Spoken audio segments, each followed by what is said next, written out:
Blog Talk Radio.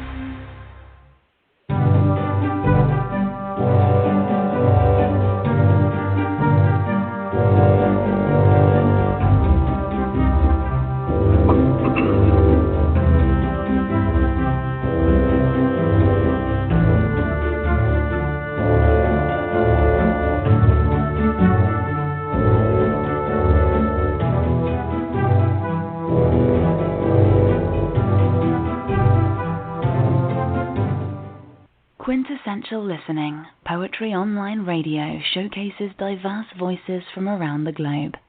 Today we celebrate World Poetry Day 2020. Your host is Dr. Michael Anthony Ingram. Enjoy. Welcome to the program. Today I am joined by four acclaimed poets, Indran Amanaya Thiagam, Christine DeLuca, Jaime Manrique, and Sophia Nas, and Mervyn Taylor. These renowned artists are here to help us celebrate World Poetry Day. I turn it over to my friend, Indran. Good afternoon, Michael. Thrilled to be with you. All right. So shall I shoot off a poem? Yes, please. All right. This one's from a few days ago. It's called Pigeon Fly. Pigeon fly out of the city sky into the waiting room of the Greyhound bus, Port Authority, midday gray, leaving New York not for the first time.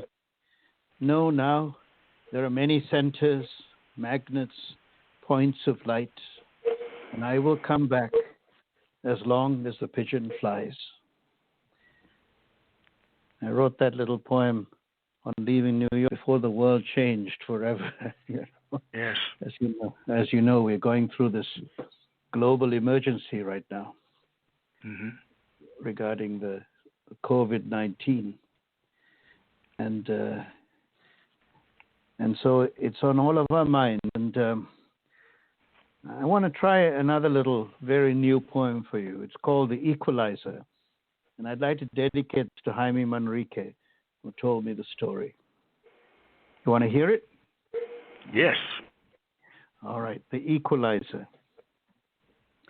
He was a hero of our independence in Colombia, fearless, brave. He lost an arm but kept on struggling. He lost a leg, did not stop him. 2 years, but he managed still to fight on. He caught a cold, then he expired of the cold. So keep sanctimony to a minimum, please. Take care of that sniffle. And if your throat is dry and your head on fire, pull out your cutlass and slash the air before you, screaming, "Get out of my country, foreign body, get out." Napoleon's cousin, with yellow fever, expired in Saint-Domingue, and the Haitian Revolution thrived. The virus slays all sides. That's that one. Very nice. Yeah, it slays the rich and the poor, the high Yes. and the mighty and the low, everyone. So we got to be careful. I agree. Yes. So, what is World Poetry Day, man? This is a day for us to coming to terms with our reality through this wonderful gift that we have to the gift of music, word music, Share a bit about who you are and what this day again means to you. Well, it's like coming to America for me.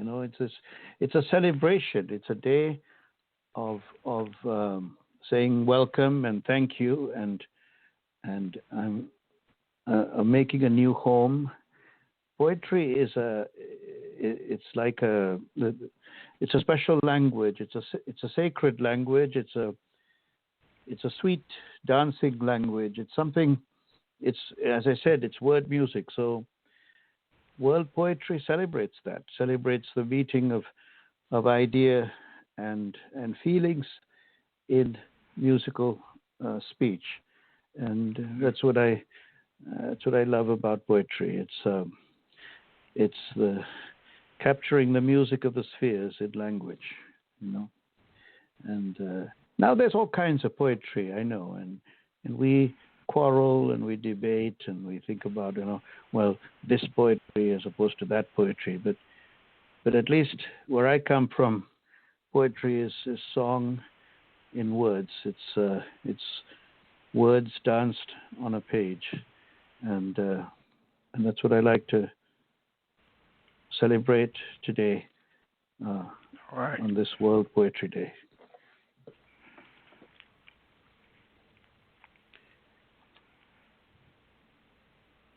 I want to add something else. I've got a new book coming out called The Migrant States. So it's both the migrant stating or speaking, and it's also about the United States. So coming to America, the migrant story is not only my story. It's the reality of so many millions of people around the world, constantly on the move from their original homes and looking for shelter, looking for posada, looking for a dwelling. And so I try to capture that story in this book. Do you want to hear the preface? It's a short little prose poem. Yes, please. Whatever you like to share. All right.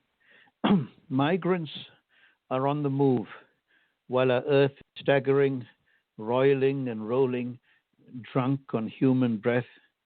We're living in the middle of the emergency, and some of us will not be able to escape.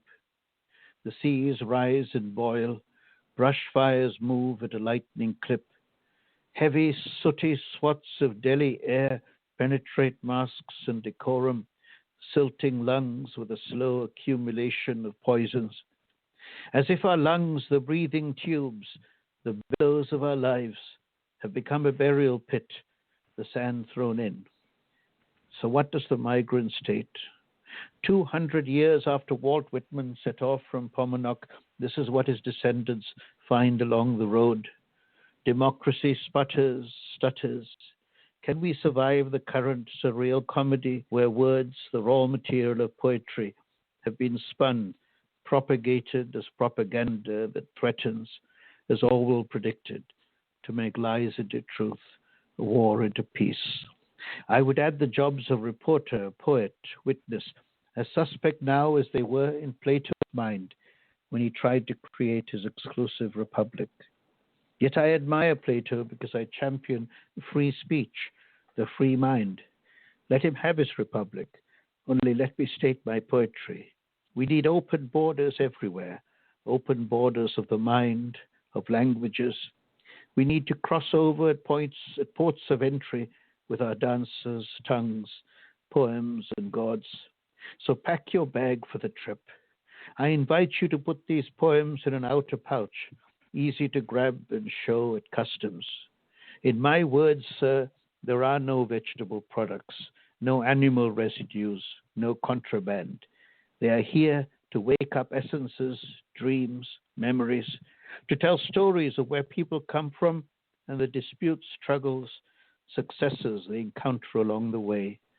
And they offer an affirming flame, attempt to speak truth to power, and I believe can be useful in the most important fight of our time, that of reducing our footprint, our ecological stain. We must take care of air, water, and earth, become really worthy stewards, care for all other living beings with whom we share the ecosystem. We are not kings or dictators, and thankfully we have a system, that least bad of systems, according to Mario Vargas Llosa, but ours, the one Whitman discovered walking abroad from Paumanok, the one these poems reaffirm in these migrant states. So that's how I sort of set off the argument of the book, and then Walt Whitman shows up, and Allen Ginsberg, and other heroes who've helped shape this particular voice, this particular path. And just very grateful today on World Poetry Day for having had the chance to write and to keep writing. and sharing the poems. Hello? Yes. Yeah, okay. Sorry. I heard a click and I was wondering what that was. Okay. Please share another. I will, let's see. This one's called This Is No Time for Criticism. I realize my lines are not lyrical. They have no surprising leaps or rhythmic epiphanies. They are flat, a body shot on the street, visited by paramedics, wailing young men and women. We do not discriminate in 2019. We are witnessing birth of a revolt, a rejection, and you say my verse is agitprop, an unfit exercise for poetry. I reply, writing that the body must be buried with dignity and surviving family paid. As for the healing of decades-old wounds opened up again by a tank trundling into the center of the city, I offer my pen as a bulletproof vest, immune to criticism, resistant like an ear of wheat in the wind, an eagle brushing off the fur of a mouse from its wings. Who is looking down on us now, my friend? Who is saying, shut the bloody fuck up and write truly hermetic poetry? Yeah. I mean, again, the tent is large and, I contain multitudes, as Whitman wrote in Leaves of Grass, but I do prefer the poetry that is clear and intelligible to the ear the first time and or the second time. So hermetic poetry, dense poetry is also my interest, but not quite by a particular road, Yes. I'm aware that I'm of gratitude today, gratitude for this spring that here in Washington we're experiencing. I know these are bizarre times with the emergency about COVID-19, but the cherry blossoms are blossoming and birds are flying in the early morning through the branches and the sun is out. So no matter how scared or panicked we are, we have these reminders of gentle reminders of life and affirming life around us. So we need to be strong, take our precautions, and embrace this life. It's precious. We will overcome. I sound like Churchill, but we will overcome this panic and this virus. Anyway, thank God for poetry. I don't know if there's time for another, but if there is, yes, I will. There's time. And there was time. There are a number of poems where Walt Whitman is a character here, and in one of those, it's called Walt 200, written on the 200th birthday of Walt Whitman last year. Walt 200. Break the locks, unleash the mind. Walt Whitman has left Paumanok. He is abroad. He is sitting among us in our soul. He flies the post with pigeons and the giant freight planes. He hops freight trains and rides it to Mexico. He's on a P&O cruise visiting St. Kitts and Barbados. He has joined the Merchant Marine. He sails into Guantanamo. He throws fish into the sea in search of whales. He has the biggest, longest beard in the world. He jives, thrives, cavorts, shimmers. He is 200 years old today, and he does not give a flying rat. He is in your mind, Mr. President, even if you cannot smother or scratch or squeeze him out. He is gloriously spirit, gadfly, rabbit, and sloth. He nurses our democratic wounds. He knows how to write history from the pebble's view, the side glance of the wren, the snake hanging in the tree. He is black and white and all shades of gray. He is our friend and guide, and he will elect us every time we fall down. Let us go back to Paumanok with what we've learned these 200 years. Let us go back to set forth again, Walt Whitman in our backpack. So let us give birth to Walt Whitman again, and let us set forth, despite all the travel restrictions. All right. I'd like to bring in your colleagues. Yes, please. Just for their comments so far, if that's okay. Yeah, of course. All right. Let's see. Yes, I'm here. Oh, you're waiting for me. Okay. No, not waiting for you. Just wanted to bring you into the conversation as we talk about World Poetry Day. Sure. Bring in Sophia. Yes, hi. Hello, just general I'm comments here. about what's happening so far. Then I got one other voice here. Hold on one moment. Good afternoon. This is Michael. Yeah, this is Constantine. I'm a spoken word poet as well. I listen to your show, but usually can't call in. Who can't call in? I said I normally can't call in this time of day. Okay. But because of all the scare, I'm not disposed at the moment. Working, so I'd be happy to listen or comment or anything that you'd allow me to. Okay, your name is Constantine. Yes, that's correct. All right. Well, thank you for joining us. All right. My Any pleasure. thoughts so far, good people, of what we're hearing in terms of World Poetry Day? The works from Indran.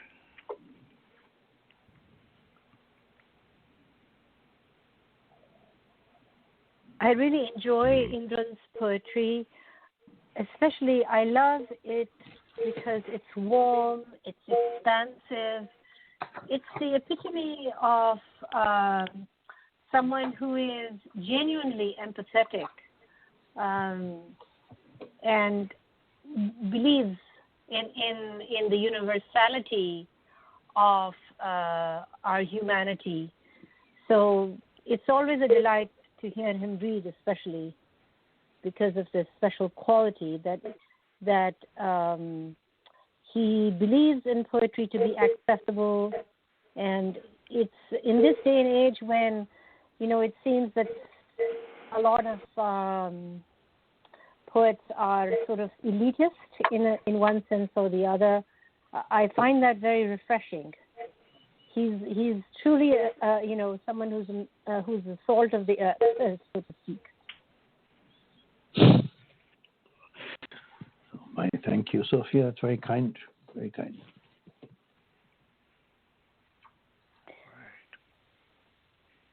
Thank you, Sophia. Yeah, I certainly find that word music was an interesting metaphor. I think as we wordsmiths weave our tales, and when I seem to go to another place. It takes me another place. It transforms me. It moves me. It guides me into another state of mind, state of being. And being the conductor on that trip, sir, you did quite a wonderful job, and I enjoyed it thoroughly. Thank you very much. Thank you. Constantine, where are you calling in from? At the moment, I'm in Abilene, Texas. That's right. Thank you for joining us. All right. Indran, would you like to continue? Sure. How about this one called Musicians in Exile? It has a short epigraph. David, we must talk. I, too, founded a punk band with my best friends. We called ourselves The End. The last time we played together was 1981 in the basement of a dorm at Haverford College. We also have a close buddy, Colin Potts, who wrote two of the songs. He's a tourist guide in Chester, England. The lead guitarist, Sig, of Latvian and Connecticut stock, plays guitar at night in Berlin. Richard, the one-man band, Brautigan, his guru, lives now in Hong Kong, where he banks and jots anarchic wit in social media blasts. Kenny drums in South Florida after doctoring during the day.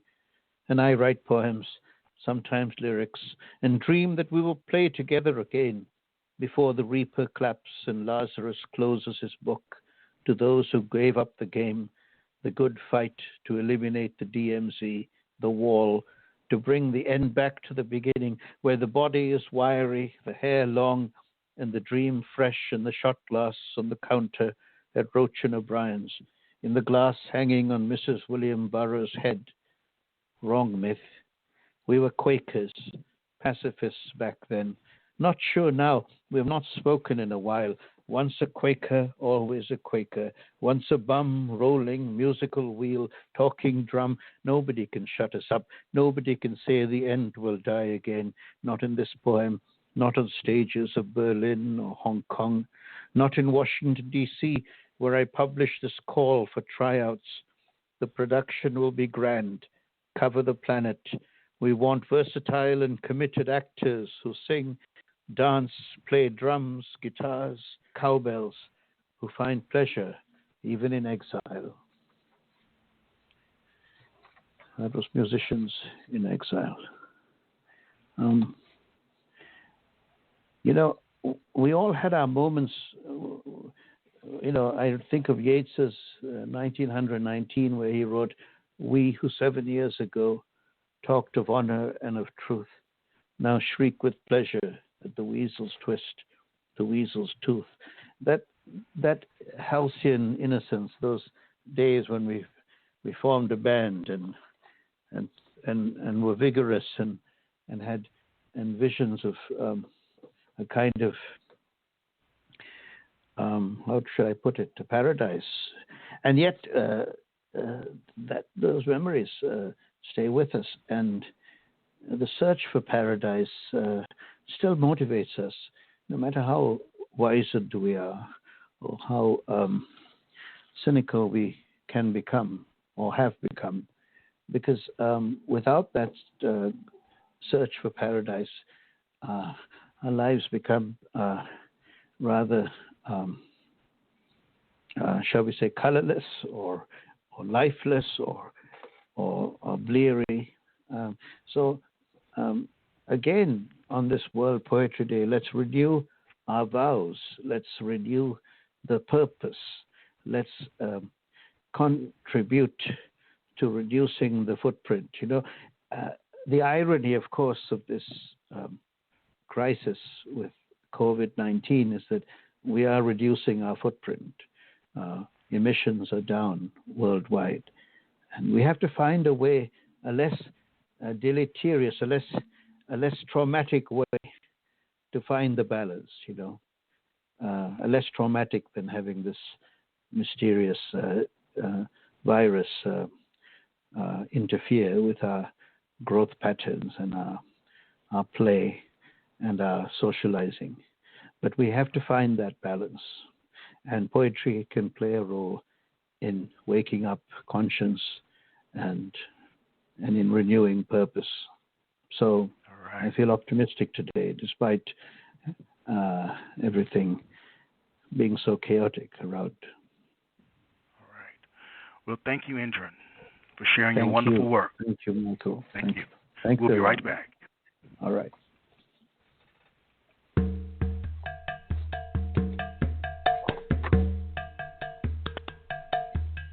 Thank you, Michael.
We are back. I am Michael Anthony Ingram. We're here with celebrated poets. The next poet is Jaime.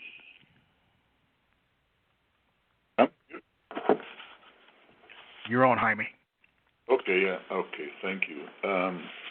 All right, well, thank you for inviting me to your program. It's a delight to be with you and the wonderful poets that you've invited to this station event. I'm going to read some of my poetry, or most of my poetry, has been translated into English by Edith Grossman, who translated Don Quixote and other works. But lately, I've written a few poems myself in English, and so I'll read some of her translations and some of the poems I've written myself in English. This one is one of the poems I wrote in English, and it's about a trip I took to Algeria in 2007, and I ended up going to a city called Oran they called, where Albert Camus was born. And but I was there on other business, researching Cervantes. But anyway, I began to think about Camus when I was there. And now with this coronavirus, and like maybe I thought, maybe I should publish this poem or something, because it's about it that this is novel, The Plague. And so here it goes. The Stranger. Dusk descends on the plaza, coated with desert dust. We sit under the solitary tree and drink coffee out of miniature cups half filled with sugar. The hour is swollen with jasmine. Bands of swallows swirl above us like airborne carpets in the darkening sky. The ruined buildings around the plaza are not Roman but colonial French, the language spoken by the men in twos and threes around us, sitting at metal tables on iron chairs. This is the time of day when Dr. Rieu in Camus' The Plague would open the door to his empty apartment. Far away, his wife is convalescing. Rieu heads straight for the bathroom and soaps his hands that all day long have handled dying Oranians. But the doctor cannot wash away the stench of death all over himself. I haven't come to Oran looking for Camus, who is hated here. He was on the wrong side of history, or was he? I'm about to remark on this to my companion when, faintly at first, I hear a voice not meant for us, but instead for heaven, a flute-like prayer rising from the speaker attached to the golden tip of the mosque. Is it the appearance of the pole star in the wine blue sky? The voice sings, in 4 days, my mother will be dead. Okay. So that's a poem that I wrote in 2007. But now I want to read one poem maybe from my book, My Night with Federico Garcia Lorca, and this is a translation by Edith Grossman. And this poem happens to be my most popular poem in the United States. It's in many websites, and so so I don't know. I don't understand why it is so popular, but here it is. The sky over my mother's house. It is a July night scented with gardenias. The moon and stars shine, hiding the essence of the night. As darkness fell, with its deepening onyx shadows and the golden brilliance of the stars, my mother put the garden, her house, the kitchen in order. Now, as she sleeps, I walk in her garden, immersed in the solitude of the moment. I have forgotten the names of many trees and flowers, and there used to be more pines where orange trees flower now. Tonight, I think of all the skies I have pondered and once loved. Tonight, the shadows around the house are kind. The sky is a camera obscura projecting blurred images. In my mother's house, the twinkling stars pierce me with nostalgia, and each thread in the net that surrounds this world is a wound that will not heal. Okay. maybe I'll read one more from that book. Some of those poems are about my infancy when I was a child in Colombia, and my family, the members of my family. So it's a very, it's a very autobiographical book in many ways. And this one is called Mambo. Against the topaz sky and huge windows starry with delirious heart's ease and sensual red cayenne, the sweet twilight breeze fragrant with almond and Indian orange, on the Moorish tiles, wearing their spike-heel shoes, low-cut dresses, and wide swirling skirts, their obsidian hairdos in the style of the time, perfume, olive skin, smiling. My aunts danced the mambo and sang, "Doctor, tomorrow you can't pull my tooth, even if I died of the pain." Those evenings of my childhood, when my aunts were young and belonged to me, and I danced hiding in their skirts, our lives were a happy mambo, I remember. All right, so that's like, and maybe I'll read the Lorca poem because it's a title poem. It's called My Night with Federico Garcia Lorca. It's not My Night with Federico Garcia Lorca. Of course, I would be 300 years old now, but it's the poet, French poet who told me about a night of love he spent with Federico Garcia Lorca. And it's as told by Edward Roditi, the poem. Roditi. It happened in Paris. Pepe asked me over to dinner to meet a guy named Federico, who was on his way to New York. I was 19 years old. Federico was 11 years older and had finished a relationship in Spain with a sculptor who had been rotten to him. Federico only had 2 lovers. He hated promiscuous queens. We were both Gemini. Since astrology was very important to him, Federico took an interest in me. We spoke in Spanish I had learned from my grandmother, a Sephardic Jew, who had taught me 16th century expressions. Federico was amused by all this. We drank a lot of wine that night. In the morning, when I woke up, his head lay across my nipples. Hundreds of people have asked me for details. Was Federico fabulous in bed? I always give them my standard answer. Federico was emotional and vulnerable. For him, the most important thing wasn't sex, but tenderness. I never saw him again. The following day, he left for England, then New York and Cuba. Later, the second love of his life was murdered defending the Republic.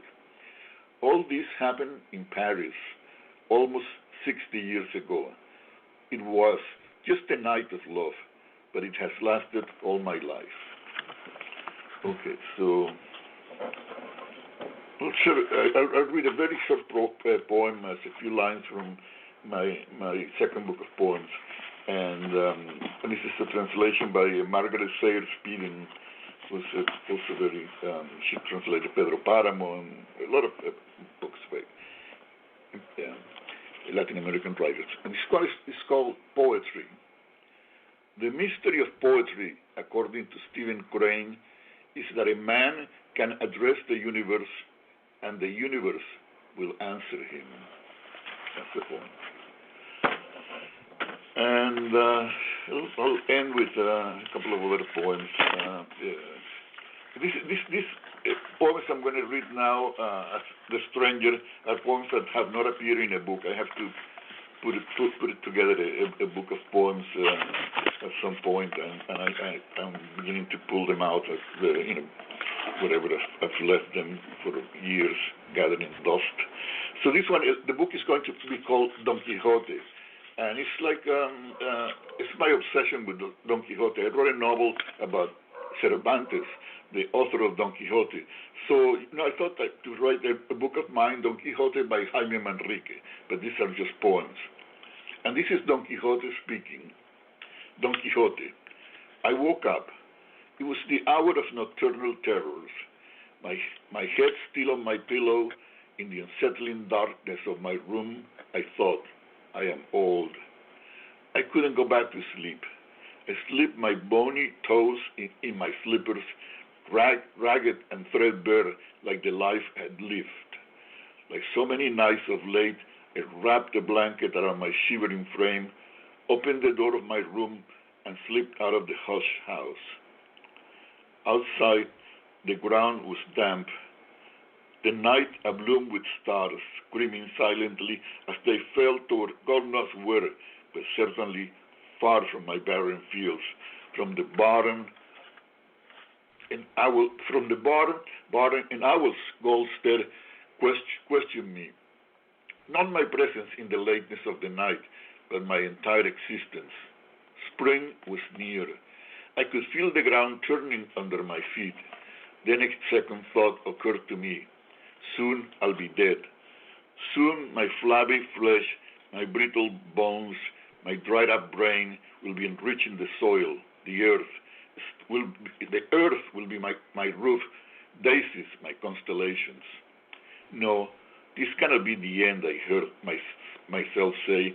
There has to be more to life than all the stories I've read, everything I haven't seen or felt, the hardness of my cold bed. It was then the idea came to me. I must take to the open road to redress the grievances, rectify the wrongs, amend the errors, and reform the abuses in the world. Before it gets late, I added, I have to find love. It took a few days to prepare before I rode away on my Rocinante, my neighbor Sancho for my squire, and the lady Dulcinea del Toboso as the compass of my loveless heart. The rest of the story is well known, but what has never been written about before was that instant when I woke up in my frigid bed, stepped out in the chilly dawn, and felt worms stirring the ground under me, reminding me I had one more spring to live, and it was my duty to live it. And then finally, the last poem I'll read is called The Patio of the House on 58th Street. The 58th Street is the street where I lived in my city, Barranquilla, Colombia, when I was an adolescent. And so from the time I was like 10 years old until I was 17 when I came to the United States, I lived there. And it's a poem about my mother. I've written a lot of poems about my mother, and I think they're very nice and lovely, but my mother used to say, stop writing nasty poems about me. I said, my mother, the nicest things I've written, and so she refused to read one of my poems ever, because she had her people referred to them that I wrote about her. The patio of the house on 58th Street. In my mother's room, one window looked out over the alley where we raised ducks. The other opened on the patio with its plantain trees and yuccas, where chickens, doves, and rabbits were being fattened for our table. At the back of the patio, above the high wall, clumps of branches spill over from mango and orange trees belonging to our neighbors on 57th Street. I remember my mother, propped in the window, looking at the patio's black sand, like a Tahitian woman painted by Gauguin, her glowing eyes hypnotized by the dark jungle where the wild cat from her childhood roamed during the night. My mother rested her hands on the window frame so that breezes could dry the pink varnish she had just applied to her nails. It would be around 4 o'clock, a dead hour, halfway between daylight and the approaching darkness. It is a dark and freezing night in New York. I sit myself down facing the window of time in order to see what my mother can no longer see.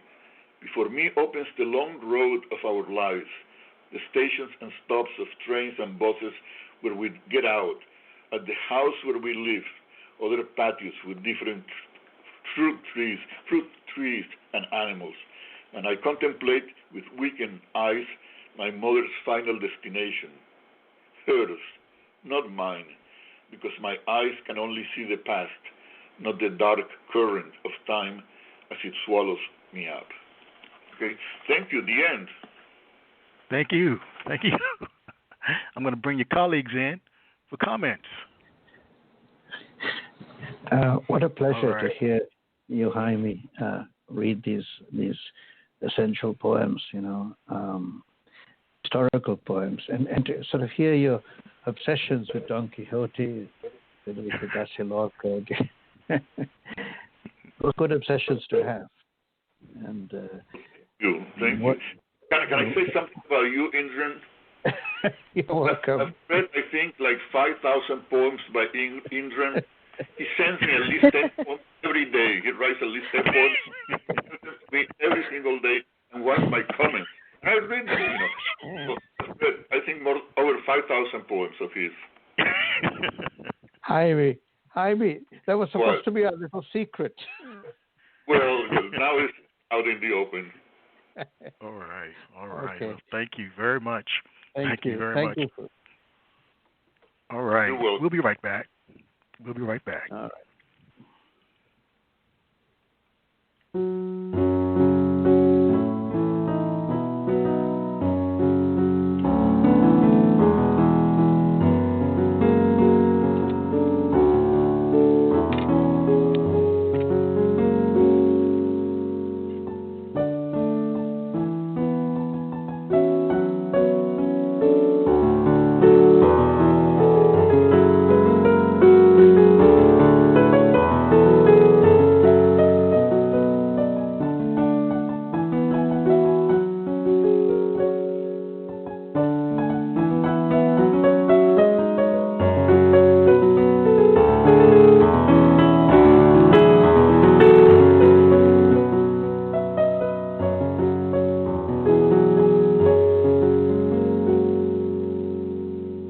Welcome to our World Poetry Day celebration. I'd like to bring on Sophia Nas.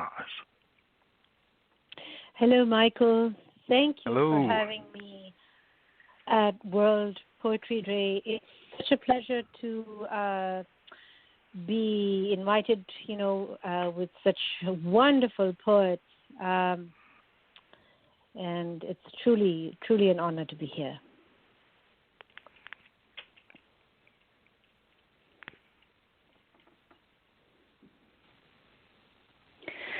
Hello? Yes. Please Yes. start whenever you like. So, yes, okay. So it's finally raining here in California. We had a very worrisome February. And even though we're in the grips of COVID-19, the larger threat to the planet is climate change. And I lost my home to climate change. This is now 3 years ago. And so I'm just happy that it is raining. And so my first poem is a short poem. It's titled Raining. The rain is remembrance by another name. It is the droplet remembering the sigh it rose from, the seed remembering the form that gave it birth. Lovers remembering their mouths are taverns of kisses, the aged remembering legs leaping in puddles. The rain is remembrance by another name. It is always raining in a poet's heart.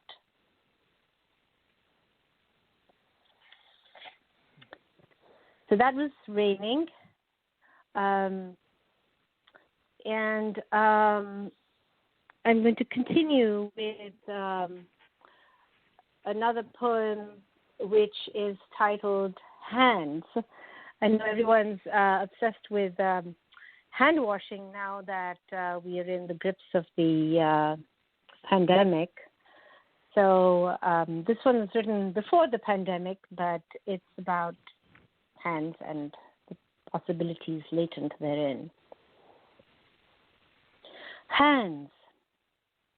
If your hands could smell, you'd be an octopus. Every surface sent a million stories. The stealthy stickiness of slugs would seep, epics in the drama of the underbrush, melting stalagmites show and tell in your digits, earth as mnemosiny. If your hands could smell, the suck of subway cars would stop you dead in your tracks, to decode teeming conduits, lighting up nosegays on your fingers, newborn bouquets, archaic attar. Each night, etymology of odor would allure you, greedy as Prometheus, unable to steal the summer of a firefly, the distant musk of a star. If your hands could smell, you'd speak in canine. Each pole and passing bush whisper. Each sniff, you'd get the snitch of neighborhood carousing in high fidelity. Until weary of invisible graffiti, scroll of metropolis unfolding in endless olfactory braille, you'd head for the woods, hoping trees were not such talkers, or at least would shoot the breeze between sentences. How long did you walk? It's hard to tell, but when you fell, palms down, cupped, hollow as a flute upon the ground, you understood how the void makes music possible. And history had it wrong. It was not earth who bore witness. It was your hands all along.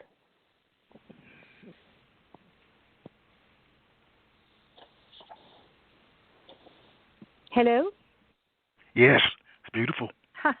Thank you. So, like Indran, I'm also an immigrant. I came to the U.S. Some 32 years ago, and since then I've made my home first in New York and then in California. And then, as I mentioned earlier, I lost my home to the wildfires caused by climate change some 3 years ago in 2017. So this is a poem which is called Aftermath. And it's part of my new book, which is called Zero Period, which is a poem written after I lost my home to the wildfire. Aftermath. The calculus that what's beyond the hill must be left at memory's table. A feast not meant to be eaten, but pierced at the precise point which leads smoothly into the needle's nose, hugs the thread, snug, so thought, fleshed out, desiccates, but doesn't fall like meat tendering a resignation. The trees are bereft of berries now. You would have paused to pick them, grasping at branches just beyond your reach, and knees would bruise, ripe as a summer's peach disappears, leaving only a sunset stain in the corner of sky's wordless mouth. Fall's moist mist almost dissipated. Only wisps of stubborn weed cling to the hill. Sides of a bird, her feathers ostrich brown, akin to you, whose head swims in the sand. The drought has dealt you well, you dwell in doubts. The hill still beckons. Almost against your will, you are walking. Woodpeckers on tap to open up the trapdoors. Char as far as the eye can roam. Sinew of auburn manzanitas, burned and hacked to pieces. Reel after reel, you can't unsee the forest's depth. A silent movie plays on. The orchestra, a hollow pump, fist of an organ, thumping on and on you walk to the top, the slope abruptly condescending. The price extracted in perspiration's penance, paid you richly in coin. In kind you preened to the plumes, as a peacock dancing in the rain would scatter a myriad eyes. Their blue made not of borrowed pigment, but of bent light, reflecting ways of seeing nothing, multiplying a hall of mirrors and a single flame. The last house on a dead-end road would rise up to fill your eyes. First the roundabout, full with aloe and well-fed quills of succulence. Then the porch, overhung with ivy, so thick even envy would pale away like winter sun. Shining where it once stood, where you stand, on scarred earth, scabbed into scrub, as if, after many blows, a giant had fallen, and through the fresh gap tooth of his maws, you saw the valley yawn wide, felt something give as the waters rushed in. So that was my poem about what happened after I lost my home.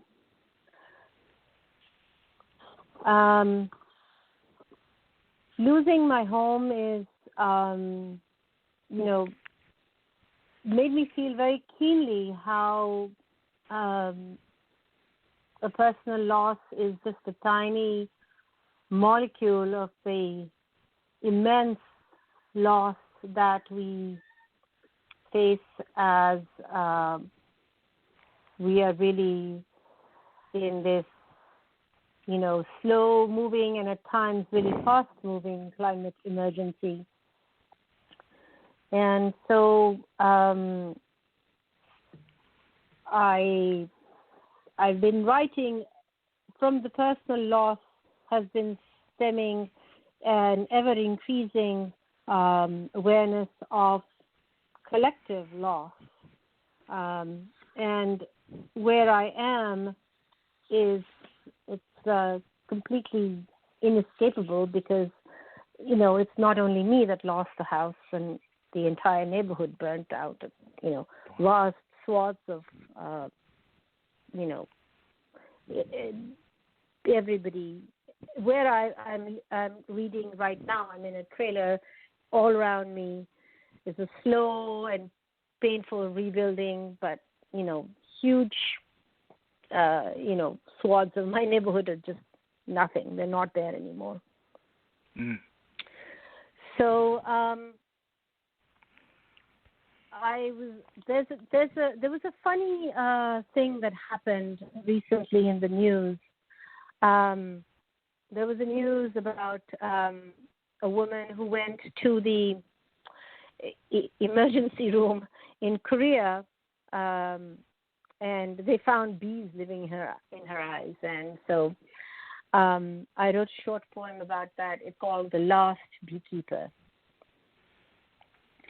The last beekeeper. Bees are living in my eyes. They feed on my tears all day and through the cold black night. I can hear them buzzing as they mill my dreams to honey, hum incessantly in the rag reserved for species on the brink of becoming extinct. I blink the bleak milk back, lachrymose to the core at the thought of being this ocular cave hole, last recourse of Apis mellifera as a dying planet, toxic from sweltering berry to melting poles, runs the last lap in its course.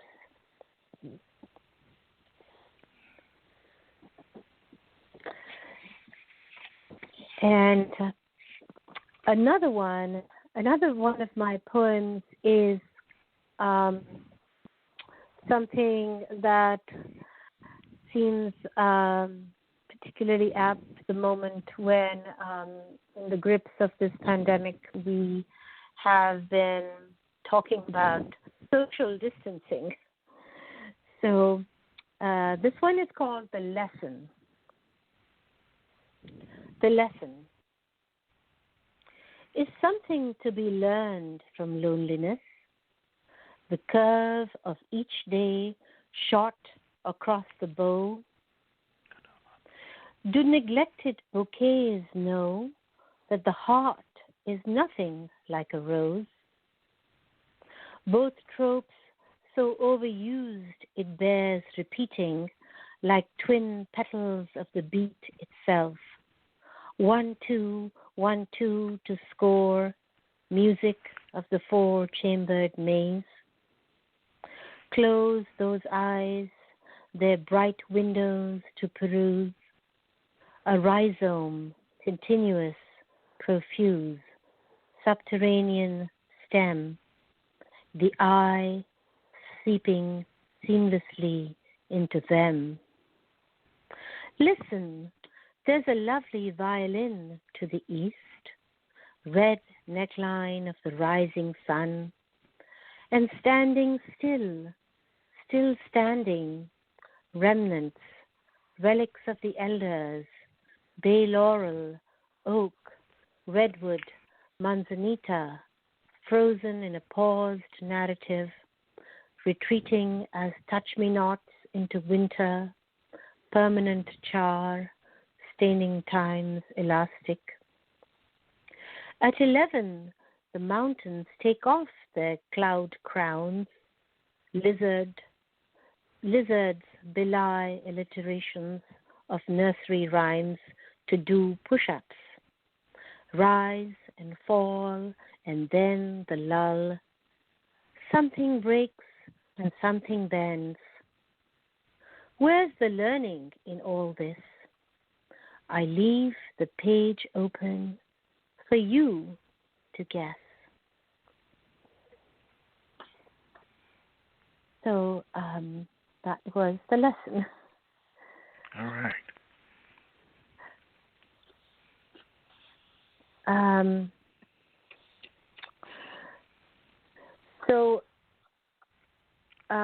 This being World Poetry Day, I wrote a poem which is called Profession. I could have been a chemist, but no alembic captures cry of a broken bulbul in a calligraphic gesture. No loom to weave peeling, cartwheeling remembrance, and happenstance to knit, synonym or tourniquet, daily hemorrhage of sun, set a rise from writ of east. Instead of mapping metaphor, I should have been a baker. But look, a bird, hooked on the bite, form as dough, Eucharist from yeast of hands, grows and seasons longing. As breath on a mirror conjures, mist-blurred autumn moon, and bird songs key unlocks, vaults of every morning. But what do I profess? I'll say only this. It's poetic origami. No cuts to the paper, yet all the lines fold in. So that was Profession.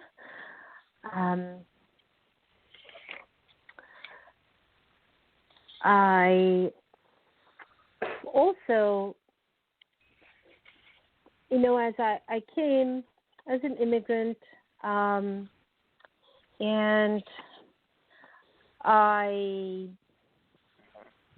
I'm from South Asia. I'm from Pakistan, and I wrote a poem. It is in my third book of poetry, Pointillism, and it's a somewhat political poem. Hopefully, that's fine. It's called The United States of Amnesia. The United States of Amnesia.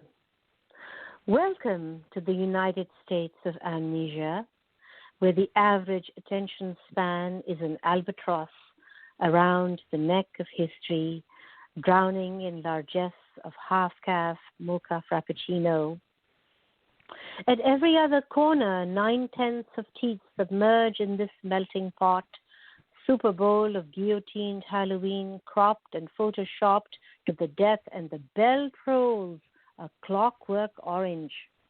Clones and minions man the phones, ringing off the hook like an armless pirate with his peddling finger on the Twitter, out to abduct you, lonely, only immigrant child, America. This illegal election year, unlike any other in living erasure. Welcome to the dystopian states of amnesia, to the gloom of the homeless underpasses, to the panhandling flutes drowned out in the tropics of the nocturnal subterranean. Washed up on your shores like a bottle with a pent-up ocean in my bladder, memory is the only currency I hold. I hold the infected blankets up to the light. I know the smell of genocide. I have watched women shamed as witches, watched them fall like dominoes on a Salem noon. I have met Sally Hemings and the strange fruit of your history, America. I have fallen in your uncivil war of 1,001 episodes. This beast you thought you tamed, he prowls the profiled night wearing a police uniform. Beneath your bipolar indifference, a glacial, racial, ice age is dying. Unseen below decks, in red bullet points, in blue moans, while a white sea sails on.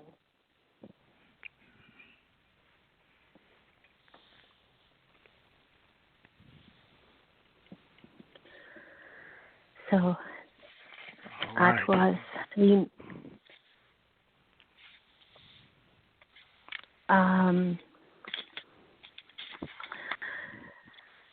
I'm the other since United States of Amnesia is a poem about where I am, and I thought it was only fitting to also read,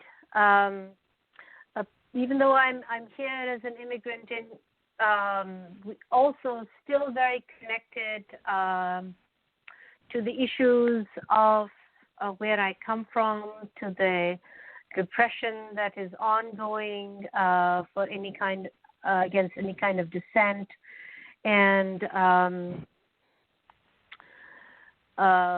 I actually received political asylum in the U.S. in 1996, and I am very connected to what is going on in Pakistan, and in recently there's been an uptick in the persecution of bloggers, and it's an ongoing menace. And I wrote a poem about it, which is called In the City of Proper Nouns.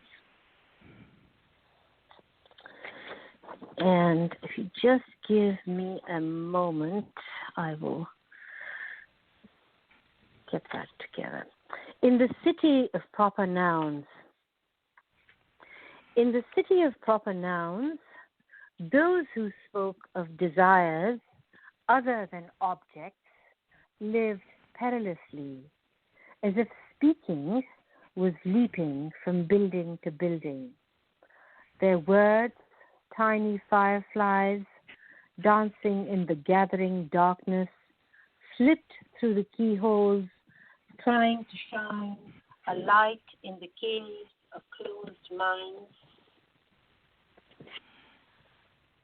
Those who knew nothing but names in the City of Proper Nouns identified them easily disappeared them like an eraser does the faulty but true mathematics of 1 plus 1 is 1.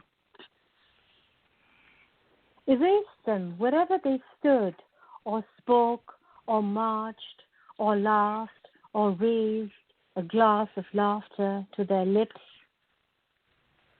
The rulers of the city of proper nouns hated and feared the lovers who spoke only of you and me, because desire cannot be given an ID card, nor the wind a plot of land. The masters of the city of proper nouns, who like to remain nameless themselves, rule with an iron hand, an invisible line you cannot cross, or else you are crossed out yourselves. The rulers of the city of proper nouns ask only that you maintain a chain link of silence. Okay. This is called pause. To take a breath, pause. Lift your finger as needle of seismograph from pulse of apocalypse, charred carcass of a baby kangaroo in mid-flight. To pause, to close weary eyes against the blinding warning signs, ever so briefly, because the heart can only take so much plight, and like a flower, must lean sometimes to the light. Smell the fragile stargazer lilies, trembling all the while in dismal headlines that bumblebees are tumbling towards extinction, and despots stand smug among us, smiling. Puppeteers pull strings, watch the fight.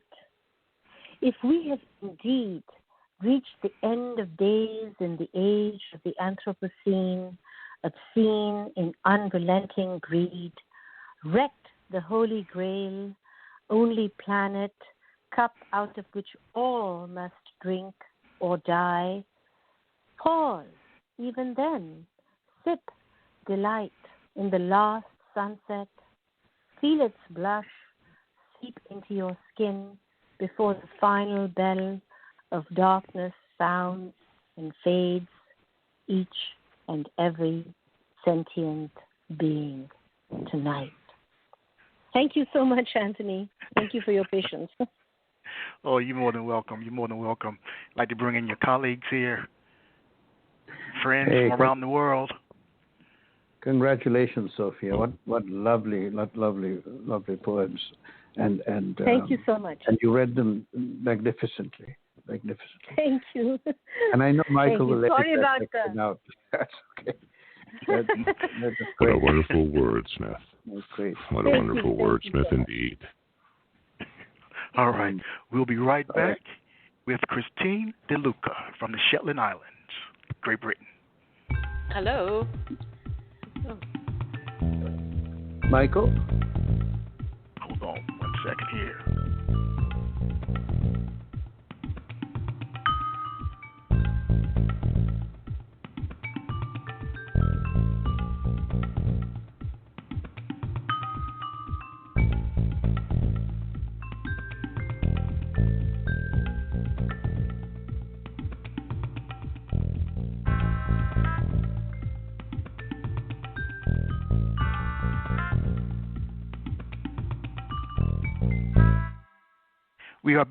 We are back with World Poetry Day. I'm really excited about what's taken place so far, and it's been a wonderful, wonderful journey. I'd like to bring in Christine. Hello. Hello, Christine. Can you hear? Hello. Can you hear me? Oh, good. Perfectly. Wonderful. Perfectly. Good. Excellent. Right. Shall I just begin worked. then? Yes, just begin. Yes. Please. You want me just to begin? Okay. Well, most of the poems I'll read will be in Shetlandic, but I'll give an English version first. And the first poem is about language acquisition and the links between my mother tongue and its Nordic cousins. Glints of origin. I savoured your early words as they came, whenever they surprised your mouth, helped shape them with you, gather them.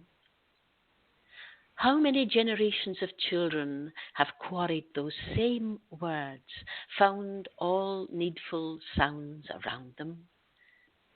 And seafarers who landed here threw in from unfamiliar places words carried on ocean's shifting tides, wave-worn, wind-riven words, their edges hacked off, making a blend, a tongue fit for saga and for psalm.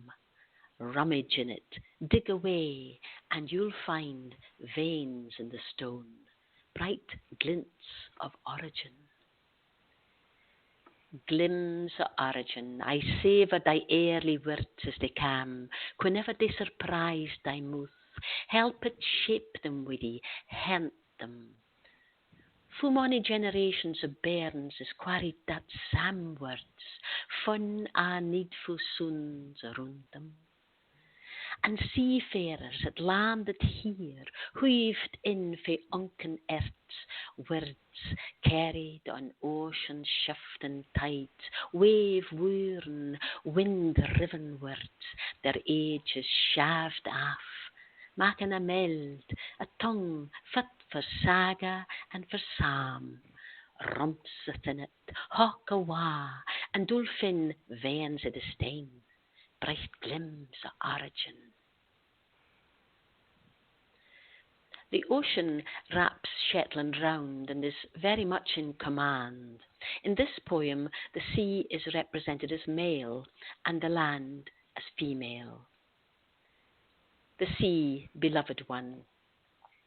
The sea's hand explores the trembling limb of land. Daily she welcomes his comings and goings. There are sighs and swallowings in their secret tryst, a ripping up and letting go in their creating a blowhole or a gyo. Sometimes he's high-spirited and heaves himself far, far into her till she's soaking, pleading. Long might he seek her out, long become one with her, to keep her young and vital. She's fairest there within his touch, her body decorated with sea pinks, bouquets of tormentil, violet and squill. She'll age gently, loosen his grip on her, expect a more gentle lover. The sea, hjarta. The sea's hand trivels the trembling limb of land. Daily she welcomes his comings and gines. Their saughs and quilks about their secret tryst, arriving and letting go within their making o' a blahol or a gyo. Sometimes he's fulsked and weaves himself far, far in her, till she's sabbing Pluton, lang might he seek her out, lang meld with her, to keep her young and vital. She's fairest there within his touch, her frame busked with banks flowers, bouquets of earthbark, violet and squill. She'll age pretty wise, louse his grip upon her, lippin a mere gentle lover. Weather in Shetland can be very changeable, even in late summer. This is probably a love poem. Summer lightning, eyes narrow at the sun's stare. In the lee, summer's dregs. Round a corner, a ruffian north wind frisks us. The sky blackens, lightens. Hold fast through making and breaking, swithering time. Keep close what you have, a delusion, but more real than this downpour, rain bouncing off the earth so drenched you laugh. Split the difference with one another. By twilight, the lip of day trembles, heart in the mouth. Share the afterglow as further and further the sun hides. Hirst blinks. In glinder het stoer en sun.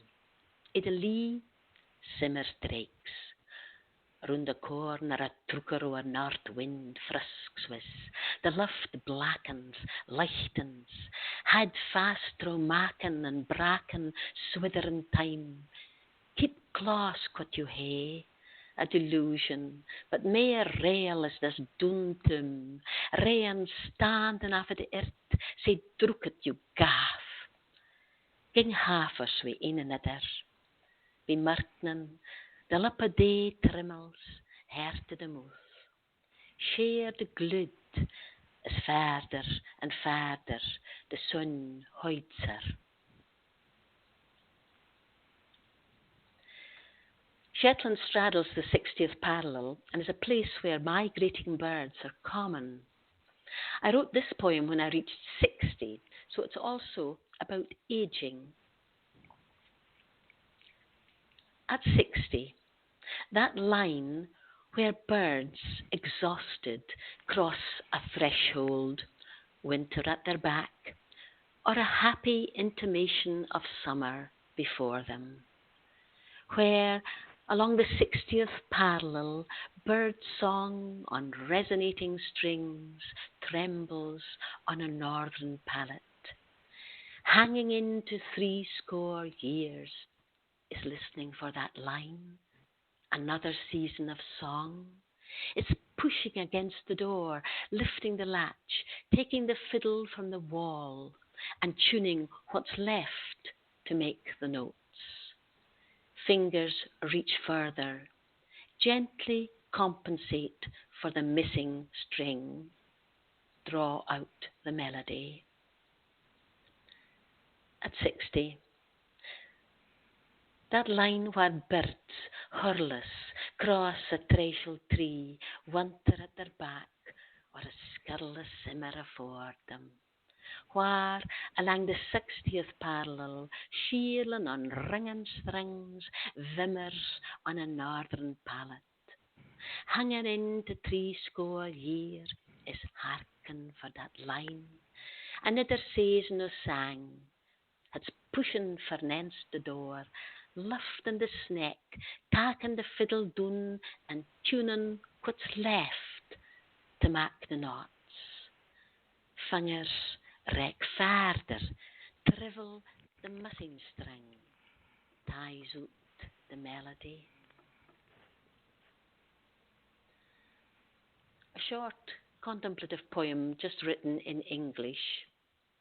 Sullivan is a beautiful sugarloaf mountain in the northwest Highlands of Scotland. What's in a name?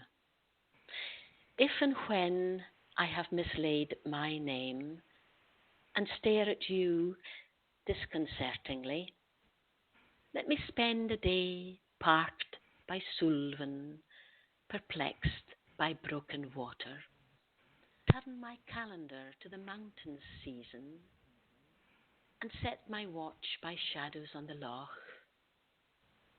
Forgive me if I lose the reason that we came, or my gaze clouds in a codfish kind of way, or if the name I chose for you eludes me, I'll still sense mountain, water, love. Another love poem that comes out of the natural world. I had found a perfect big heart-shaped stone on a beach, but couldn't take it back home on the little plain, so I wedged it into the cliff. The poem has a geological title, Discontinuity. I could blame the way the sea has smoothed the stones, the silk of touch, the sifting, leaving, And will the heart be there when I come back? Or I could blame the ringed plover. He was clear which way to go. This way now. No looking over your shoulder. Tide doesn't wait. See the way the swill of joy has drained. Dance today. Tomorrow you slip into eternity. Or I could blame the silence that fills you to bursting point with all the words that could be said, but you hold back. It's what happens when you step in time, but sense a fault line trembling through you, this side or that. Only the sea can cry and sing at the same time, shade and light, cobalt, ultramarine, and then the breaking wave, an enticing froth of white. Discontinuity. I could blend the wide sea as smooth the stains, the silk touch, the wailing, laving, and will the heart be there when I come back? Or I could blend the sandy loon. He was clear quad white gang, this who I knew, day looking o'er your shoulder, tide does no wet, see the wide swell of joy is drained, dance the day, the morn you slip into eternity. Or I could blend the hush, it fills you till you like to burst, we add the words that could be said, but you had back. That's what happens when you step in time. But sense a fault line vimmering through you, this side or that. Only the sea can greet and sing at the same time, shade and light, cobalt, ultramarine, and then the luna brack, a ties, a frush of white.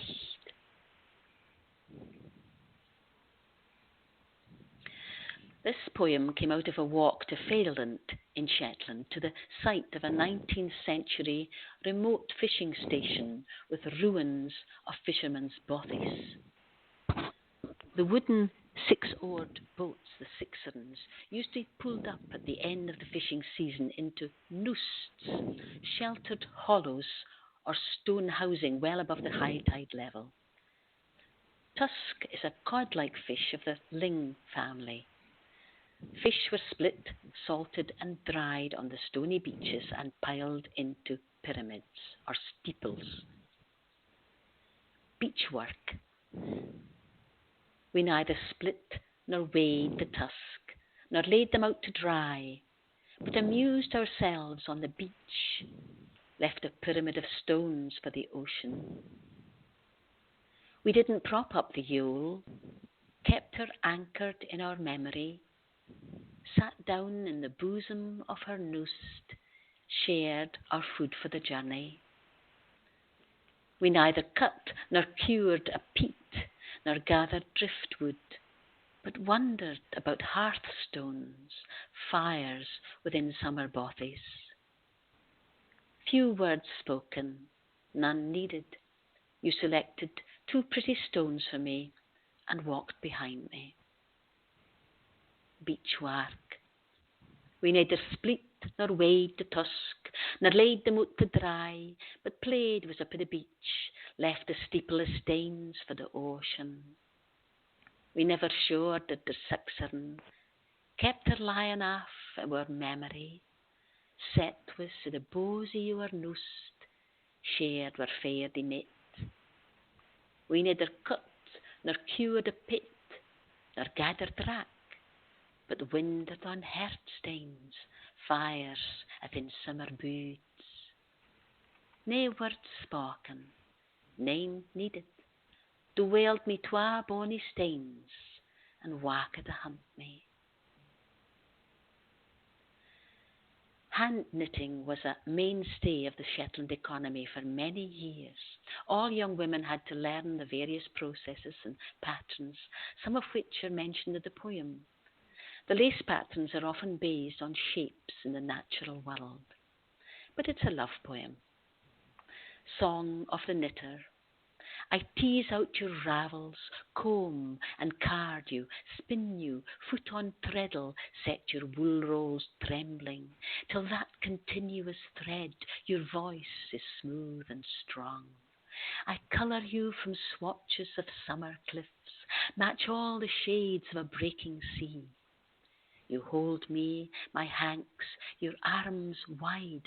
I wind my ball of wool, reel you in, plain and puddle you, slip my stitches over you, knit you into my cockle shell, my crest of the wave, into my rippled diamonds, my double scallops, into all my edgings, basques and borders, into the body of my garment. No one will ever know where the seams are, where you begin, where I end.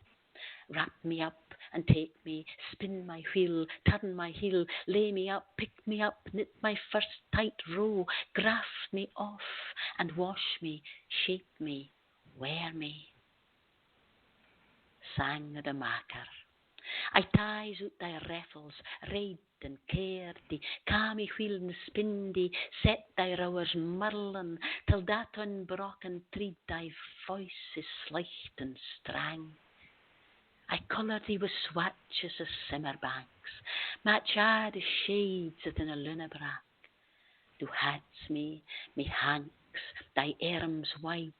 I wind me clue, reel thee in, plain and pearl thee, slip me loops up o'er thee, mak thee into me cockle shell, me crest of the wave, into me rippled diamonds, me double scallops, into a' me edgings, basques and borders, into the body of me marking. Nabody'll ever ken where the sames is, where thou begins, where I end. Hap me and tap me, ca me wheel, turn me heel, lay me up, pick me up, mak me sweer again, graft me off and score me, dress me, wear me. I think that's possibly enough, is it? All right.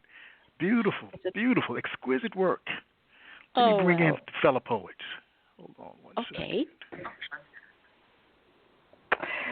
So wonderful, such wonderful musical, exquisite cadence. I really enjoyed that. Oh, that's very kind. Yes, Christine, you put us all.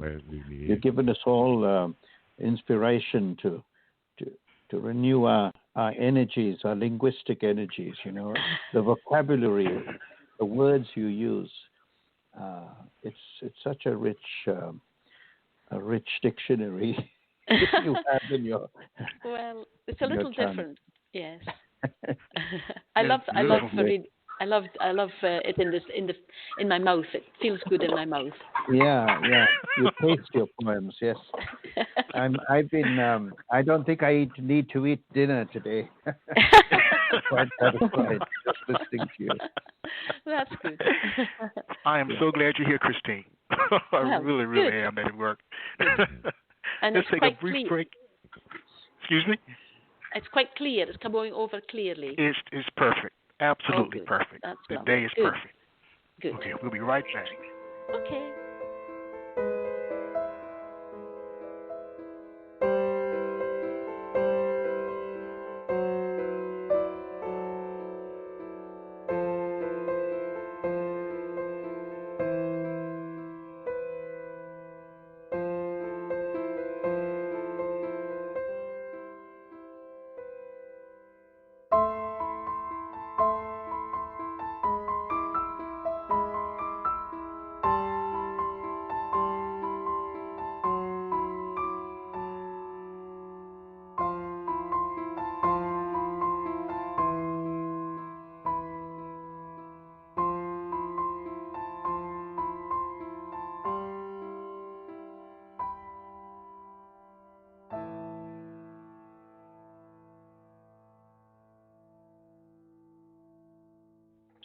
Okay. All right, we are back. I'm Michael Anthony Ingram. I'm here with some incredible talent. And I don't know what to say. What I'd like to do, though, is to bring Indran on to read two poems by Mervyn Taylor. Yes, Mervyn's in Trinidad. He's listening to the program. but the connection is slow, and he's not able to connect directly. So Mervyn sent me these two poems. The first one is from his new book, forthcoming book, Country of Warm Snow. And it has a short epigraph for CK. You stop by, feet swollen from sleeping, sitting up. When I think of how we entered this city, separating through the streets in the months after, I picture the state you had gotten lost in, east, west, perhaps one of the dry ones like Nevada, never afraid to dream your idea of America remained what we'd seen in the movies. Fields where men keep rounding the bases, cheeks red with October chill. That first winter, you said the snow looked warm. And now someone's promised you a cot in a basement. You grin with delight as if the offer has redeemed whatever wrong was done to you. And, Mervyn's been one of my teachers, perhaps my most important one. And one of his teachers, and mine too, was Kamau Brathwaite. And Mervyn wrote this poem for Kamau, who passed into the ocean, into the sky just a few weeks ago. It's called Nation Talk, and it has an epigraph from Kamau Brathwaite. You does thank God your bubby's still big. You mentioned bubbies, but no woman could say you insulted them or made them shame unless they were already ashamed of themselves, of their mother and father. No one could say you made them feel abandoned, that you saw them crying and passed them straight, or didn't take bread from your mouth and give them. When you sang Limbo, we knew full well it was both dance and prayer you meant, the face passing an inch below the fiery bar, legs trembling as we came back up. And when you saw those heads bob like coconuts in the Caribbean Sea, separated from bodies, we knew not to run, but to wait till the tide brought them back to us. Two poems by Mervyn Taylor from Trinidad and Tobago, from Port of Spain, where he is listening as I recite those two. Beautiful poems. Pieces. Beautiful pieces. Mervyn, Constantine. Yes, thank you, Mervyn, very much. Constantine, would you like to share? Oh, I would be honored if I could share. Please do so. Of course, my name is, I'm part Native American, so I may have a different perspective of the world as some of the other artists here, but it was certainly interesting listening to the mix here, especially the lady reciting for the Shetland. I really appreciate native dialects. But anyway, good luck on figuring out what that means. Anyway, this, when I read, is kind of my trademark. I say fade in when I begin, and when I'm done, I say fade out so people don't cut in on me, if I may, sir. Yes. All right. This poem is written not about one particular incident, but is written about mass shootings and killings that we hear too often on the radio, on television. Madmen, where people have died for no reason. I call it the massacre. Fade in. Gather at the feet of the mithril weaver, and I shall tell you a tale of sadness. I call it the massacre. Forever shall I recall the day, that day my spirits fell within this broad-hearted soul within, and my heart skipped a beat when I heard the tale.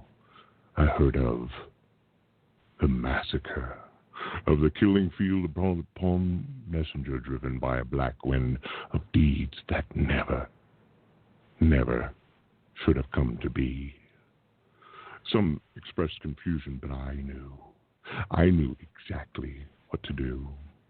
because some said that things should be canceled, and silence, I suppose, is the best response in the truth of a moment, a silence for the memory of the fallen. It's not only needed, it is demanded. It is demanded by ideals and by the most fundamental of moralities. But these are the times in the course of the lives of men and women alike that we show our mettle, the value of the simple state of being, a human being. I say it is time when those voices now silence that cry for a voice among those who remain be heard. This is the very time when a voice of reason is needed most. It is a season, this time that we now live in, that a sickness has covered this land, this country, this world, that we all have to share. And it has become stained with the blood of the innocent. And people ask why. What causes someone to kill women, children, complete strangers that have done no wrong? When you hear about these gunmen, these murders, were there any purity? What is the source of the obscenity, the madness that brings the sadness? Where does it start? Where does it begin?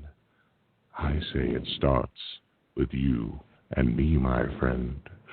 I say it is time we do become our brother's keeper. It is time we do call for equality of the law. The reason men do these things is because of the inequity of the justice system. It is time rich who operate above the law and lawyers who pervert justice be held to the same level of accountability that all the rest of us are. It is time that justice was the same for all. It is time that law should be blind, and it is only then that a person's true colors will ever really be seen before it is too late. And to whom much is given, much is required, as I said. So just remember, when you point a finger, don't forget the three that are pointing back to you.